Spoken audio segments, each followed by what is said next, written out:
Greetings. I am Emperor Victor von Doom of the Draconian Empire with my Empress Alecia von Doom. Today we would like to discuss a situation that has unfolded that you may or may not have heard of. There was a train derailment in an area called Palestine, Ohio. East Palestine. East Palestine, Ohio. There's more than one Palestine, Ohio. Okay, thank you. And why are we mentioning this? Well, because we are located in Ohio. And this is not the only train derailment that has happened in the last, week? Right. So we wanted to discuss this in brief. And why are we discussing this as a micronation, a seed nation? Because these are things that we should not have to deal with. These are things that we should be prepared for. As micronations, imagine, if you will, you have land and you are developing your micronation and there's a railroad nearby. The people that are a part of this macronation, a conventional little town or a city, may be informed or evacuated, but you more than likely would not be unless you had friends or family that were connected to that system. There are a lot of these incidents that occur and the public is not made aware. If the public is not made aware, imagine you as a developing micronation with your own land. You don't get wind of this and you're drinking the water and you're growing in the soil and you're breathing the air and you think everything is fine. You may taste a sweetness or a metal in your mouth, metally taste in your mouth, or you might have an itchy skin that day, and then time passes by, nothing big. But then as you're developing your nation, you realize that your people are getting sicker year after year. And you didn't know that there was a train derailment maybe 5 miles from where your settlement is. That would be rather unfortunate. But a well-prepared nation, whether it be big or small, would not only be aware of this situation, but would have the resources to deal with such an accident, as well as being able to reach out and help those surrounding you. So I will be silent and let the Empress take the floor. Hello, I'm Empress Alecia. This is my first official video with the Empire. And I actually found out about this story because I'm in a parenting group where there are mothers and families who live very close to this area. I didn't hear about it when it first happened. I see now that NBC and ABC, Fox have covered this spill about a week ago or a little over a week ago. But where like I said, where I first heard about it is in a parenting group where mothers are coming on frantic and they're wondering, do they also need to evacuate because they live within 10 miles, 20 miles. I think the original evacuation group is like within 1 mile, a 1 or 5 mile radius. It's really, really small. It's suspiciously small. And considering how large the spill was and how large the cloud of smoke was that they used to clean up the spill, it seems really suspicious that so few people would be evacuated. We don't live that far from the spill either, and women are coming on and posting these videos from TikToks, and they're saying that people who live right near where this happened have livestock that are dying. So it's pretty concerning, especially considering not all of the citizens even left. Some stayed behind. So the evacuation effort was not as it should have been from a draconian perspective. For one thing, these people weren't even evacuated immediately. They were evacuated, I think, about a day later after this happened. And again, from a draconian perspective, to have such hazardous chemicals being used in the first place and then being transported through a civilian area is unwise, to say the least, and is not something that should have happened. This could have been prevented. But then to have subpar evacuation efforts and cleanup efforts is really it's really upsetting to see. We've already read some articles that say that residents were told that they could come back home, that their air and their water were safe. That's what they were told by the EPA, and I'm guessing also by Norfolk Southern, the railroad company. But police officers had to go and knock on doors and say that certain homes were at risk. So that begs the question, were there already people there using their water? What have they been exposed to? How much have they been exposed to? There are additional chemicals that have been found in the water since the initial testing was done. The main thing they were concerned about at first was vinyl chloride and either hydrogen chloride or hydrogen sulfide. I have the article here. Let's see if I can find it. But there are at least 3 others that have been found that are also of concern. Right. 2 chemicals, butyl acrylate and vinyl chloride, have been previously disclosed, with vinyl chloride leading to a mandatory evacuation on Monday. Now the EPA has listed ethyl hexyl acrylate, isobutylene, and ethylene glycol monobutyl ether. And let's be honest, there's probably more. This article is from 90.5 WESA Pittsburgh NPR news station. And it says that the materials released during the incident were observed and detected in samples. I believe this means water samples. It could also mean air samples. Samples from Sulphur Run, Leslie Run, Bull Creek, Norfolk, Little Beaver Creek, and the Ohio River. Something that a lot of the families are concerned about, and that includes us, is how far this is going to travel throughout the waterways. We are north of where this happened, but depending on how this gets into the water, we already know West Virginia's water was affected, and they switched to a different drinking water source. So some people are speculating this is going to go all over the country. Other people are saying it's going to stay more contained, and media coverage has largely stopped from the mainstream news stations. And in fact, there was a press conference with Governor Mike DeWine a few days ago, and a journalist was arrested just for trying to cover the press conference. It's my understanding that before the conference, everybody was told things are okay, don't worry about it, you don't need to leave.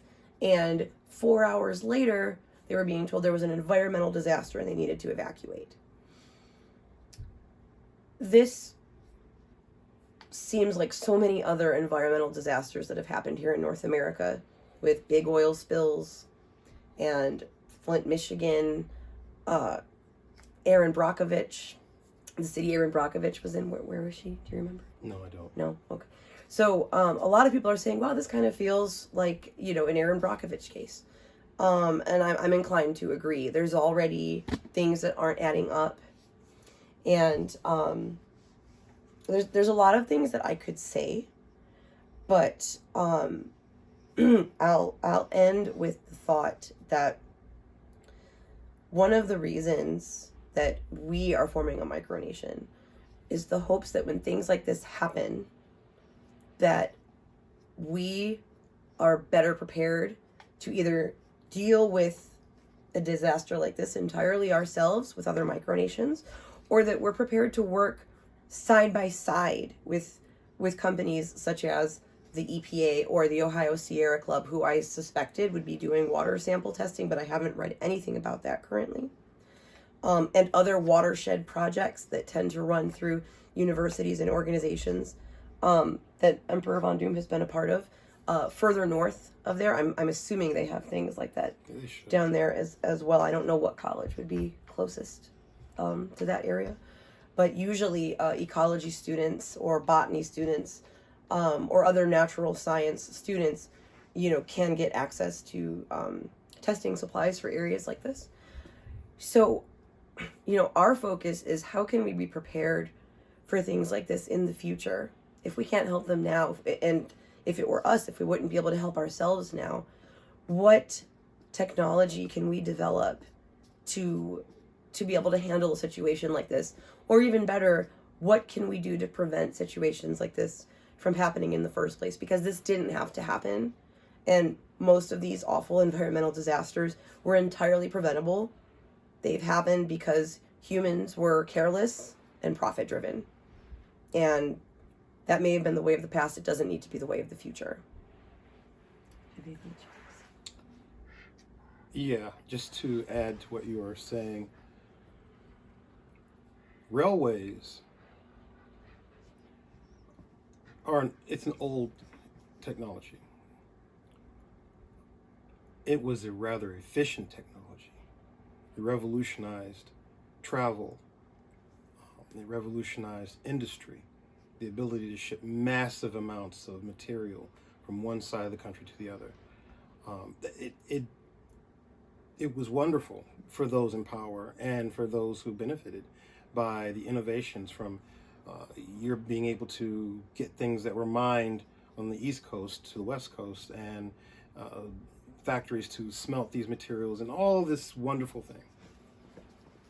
But with a lot of technologies, one gets comfortable and doesn't seek to change or update.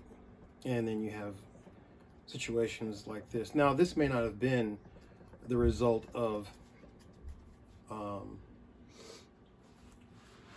faulty equipment. It may have been something else. It may have been human error. From what we've seen in the world recently and in the past, it also could have been something that is not just human error, but human intended. It's awfully suspicious that there were 2 other train derailments within about a week. Yeah, and then strange objects in the sky, and it's almost like they want everyone looking up instead of looking at what's right here on the plain, which are derailed trains. But I digress. As micronations or as nation builders, we must not only look to improve the technologies that currently exist, because let's just face it, technology is the root of all societies, whether they develop, stay the same, or disappear. But we have a golden opportunity as developing nations. For one, we can communicate over vast distances instantly. We can have relationships over vast distances, global distances. That means that we can grow faster than usual. We have technologies that allow us to develop other technologies that can develop more technologies, but unfortunately, a lot of our toys and a lot of the things that we need and use are constructed with rather toxic materials.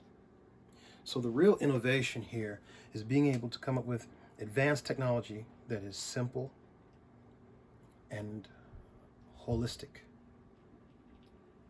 organic and safe. That's the real challenge. And all of us have been nursed on the synthetic teat of Western technology and Western business thought and Western business ethics. Now, I'm not shunning. I'm not poo-pooing the West in total, but it needs a lot of improvement. And lastly, the most important thing here is, as the Empress stated, there are those of you out there that have scientific skills. You don't need to be a genius.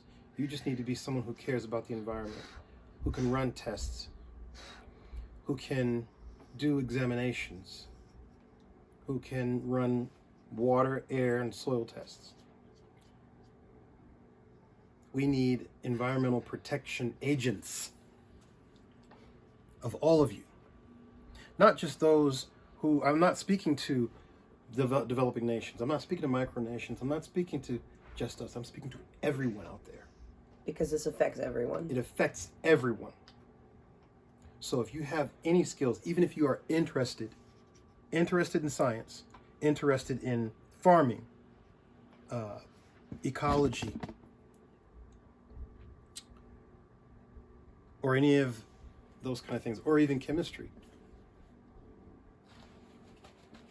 the need for people to go out and run tests and then bring that data back, and we do a collection, because the truth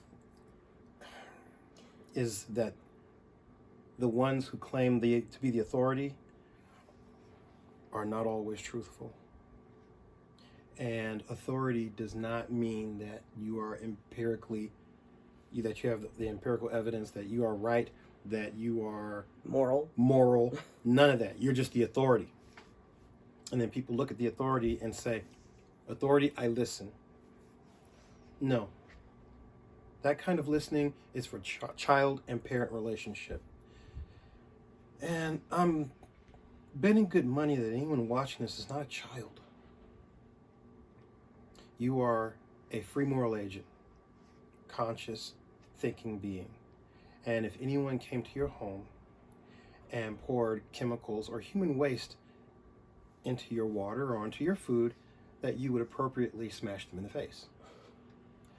So that being said, we need to take the same attitude toward so-called authorities or big business or companies who feel that they can have accidents and clean it up with a little bit of hush money and they're absolved of anything.